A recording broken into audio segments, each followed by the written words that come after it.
Estou de volta aqui para apresentar a vocês mais uma parte do seminário Babilônia Antiga e Moderna, e é muito bom contar com você aí do outro lado para acompanhar este importante assunto. Nós estamos analisando então a profecia de Apocalipse 17, versículo 13 agora. Desde o início do seminário nós estamos analisando este capítulo, e se você não assistiu os vídeos anteriores, é muito importante que você faça isso para que você entenda. Por exemplo, no capítulo 17, versículo 13 de Apocalipse, nós temos lá no final do verso esse termo: e entregarão o seu poder e autoridade à besta. Quem vai entregar o seu poder e autoridade à besta? Nós vimos que 10 reinos agora no fim dos tempos, que de certa forma terão hegemonia por um período de tempo, esses 10 reinos eles vão entregar o seu poder e autoridade à besta, para que ela governe sobre o mundo. Muitos têm especulado que essa besta é um homem, que no caso seria o homem do pecado, né, apontado pelo apóstolo Paulo lá em 2 Tessalonicenses. Mas nós queremos destrinchar essa pergunta aqui: qual besta? Porque em Apocalipse 13 fala de duas bestas. Uma que sobe do mar e outra que sobe da terra. Nós temos entendido que a besta que sobe do mar é uma besta que vem em sucessão a todos aqueles animais, aquelas bestas do livro de Daniel, que foi a sucessão dos impérios, Império Medo-Persa, né? Primeiro com a Babilônia, depois com a Medo-Pérsia, Grécia e depois Roma. Então essa besta que sobe do mar, ela é identificada na profecia e nas próprias escrituras como sendo Roma, primeiro em sua fase pagã e depois em sua fase papal, onde ela perseguiu e matou muitos cristãos e oprimiu aqueles que não acreditavam, como ela impunha que eles acreditassem. E na realidade muitas atrocidades aconteceram. Então essa é a besta que sobe do mar. A besta que sobe da terra, por sua vez, é uma besta que surgiria de um lugar antes não populoso, porque mar em profecia representam povos, multidões, nações e línguas, conforme o próprio Apocalipse, capítulo 17, lá no final vem dizendo. E terra, no caso, seria um local desolado. E essa besta que sobe do mar é a maior potência mundial que surgiu em um período relativamente curto de tempo, que foi os Estados Unidos, que ganharam a sua hegemonia mundial aí, basicamente após a Primeira e a Segunda Guerra Mundial. Mas o Apocalipse ele aponta também Satanás como sendo a besta. Nós colocamos em vídeos anteriores aí os textos, né? Especialmente ali no capítulo 12 de Apocalipse, vem falando sobre isso. Vinha um grande dragão vermelho, né? Tendo 7 cabeças e 10 chifres, e a sua cauda arrastou a terça parte das estrelas do céu, fazendo uma referência então à queda de Lúcifer, se transformando em Satanás, arrastando aí 1/3 dos anjos. Então ele também é apontado como uma besta, como um grande dragão vermelho.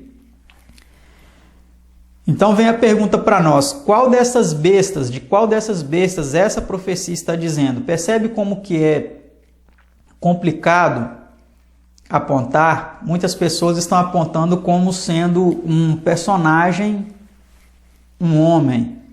Mas será que nós poderíamos dizer que é um homem? Precisamos analisar com atenção. É fato também que o Apocalipse diz que a besta e o falso profeta seriam lançados no lago de fogo. Esses dois Então, de certa forma, isso se aplica a duas pessoas. Mas, em última análise, vamos ver quem poderia ser esta besta, da qual o Apocalipse 17, verso 13, está dizendo que receberia poder e autoridade que seriam entregues pelos governantes deste mundo. Vamos analisar aqui alguns textos bíblicos. Em 2 Coríntios 11, versículo 14, vem dizendo que o próprio Satanás se transfigura em anjo de luz. Ele tem o poder de aparecer como um anjo de luz. Muitas pessoas o pintam como um ser feio, vermelho, chifrudo, com um tridente nas mãos, com um rabo, com uma ponta triangular. Mas ele tem o poder de aparecer como um anjo de luz. E ele, na maioria das vezes, ele aparece dessa forma. Porque se ele aparecer em um aspecto horrível, feio, as pessoas vão fugir, né? Então guarde bem esse texto, porque lá na frente nós vamos usá-lo para interpretar uma profecia muito impressionante. O outro texto é 1 Timóteo 4, verso 1 e 2. Que diz assim: mas o Espírito expressamente diz que nos últimos tempos apostatarão alguns da fé, dando ouvidos a espíritos enganadores e a doutrinas de demônios, pela hipocrisia de homens que falam mentiras, tendo cauterizado a própria consciência. Não vamos continuar o texto, porque ele envolveria interpretações mais abrangentes e iriam fugir um pouco da temática aqui proposta. Mas o fato é que aqui, no primeiro versículo, nós temos a indicação clara de que os homens eles seriam enganados por espíritos enganadores e doutrinas de demônios, ensinamentos de demônios. E isso já tem acontecido, né? E o outro texto que eu quero analisar com vocês aqui é este, de Apocalipse 16, versículo 13 em diante, que vem dizendo: e da boca do dragão, e da boca da besta, e da boca do falso profeta, vi sair 3 espíritos imundos, semelhantes a rãs. Então aqui é interessante demonstrar esses 3 personagens. O dragão é Satanás. A besta aqui é uma incógnita muito grande para muitas pessoas. Será que seria um único indivíduo que entraria nessa classificação de besta? Se é, quem é esse indivíduo? Como nós podemos identificá-lo? Ele partiria de alguém do Vaticano, da Roma papal, ou ele partiria de alguém dos Estados Unidos, a besta que sobe da terra, ou ele partiria até mesmo da França, como muitos imaginam que possa acontecer, já que a França ela ocupou aí um papel até relevante nas profecias, na época do Iluminismo, destruindo as escrituras, sendo apontada aí como uma besta que exerceu como... Sempre quando se diz besta, se afirma com relação a um poder de uma nação, de um império, de um rei, de um soberano. Então a França, de certa forma, ela é identificada nas profecias de Apocalipse também como um império, como uma nação que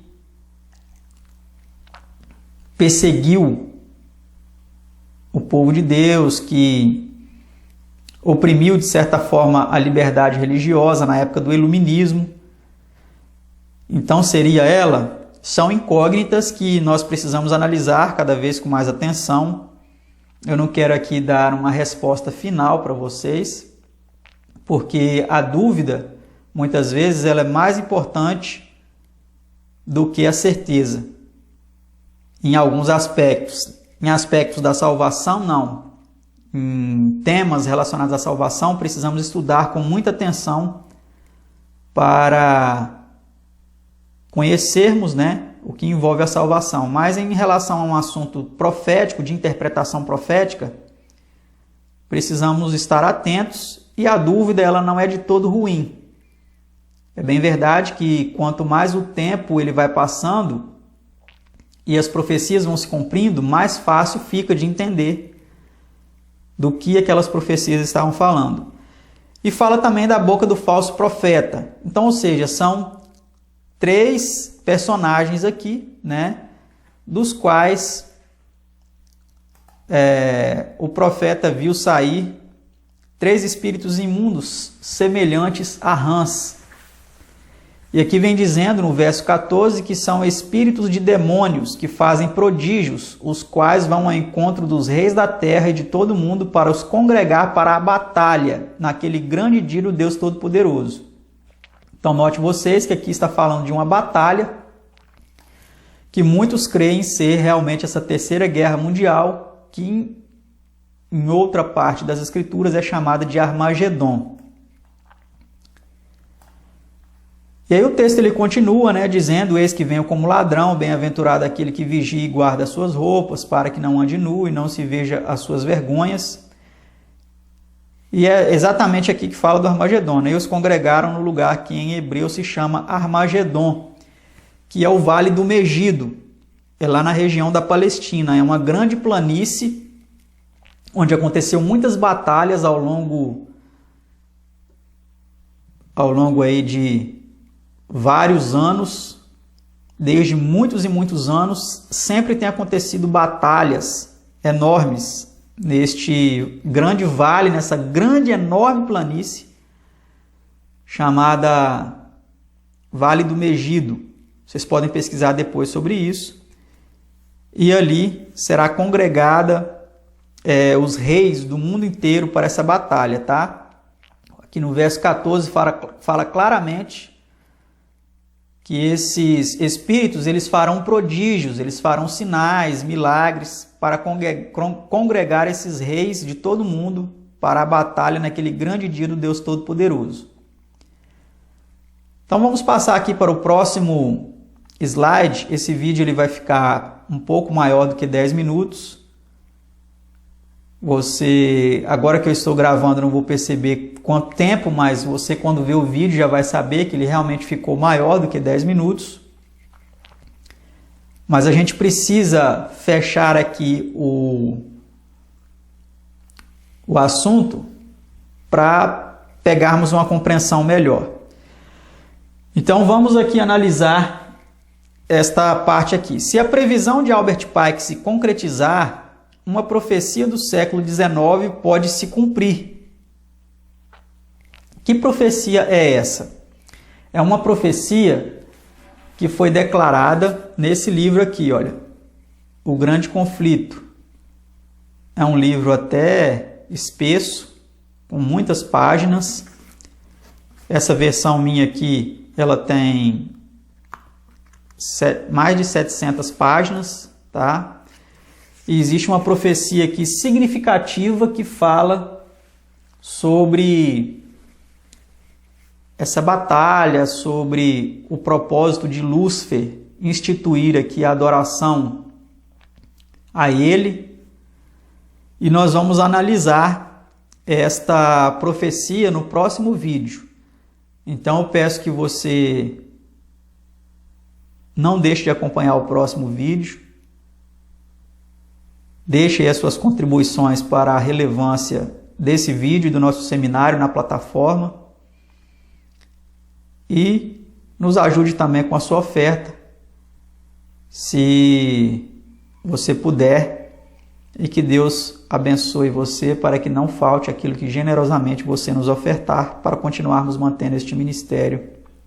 E outras almas sejam iluminadas, não só através deste trabalho aqui, mas através de outros trabalhos que desenvolvemos, distribuindo materiais, publicações e mostrando muitas profecias aí para pessoas que não têm o conhecimento a respeito destes assuntos. Que Deus abençoe a todos e até o próximo vídeo, se Deus quiser.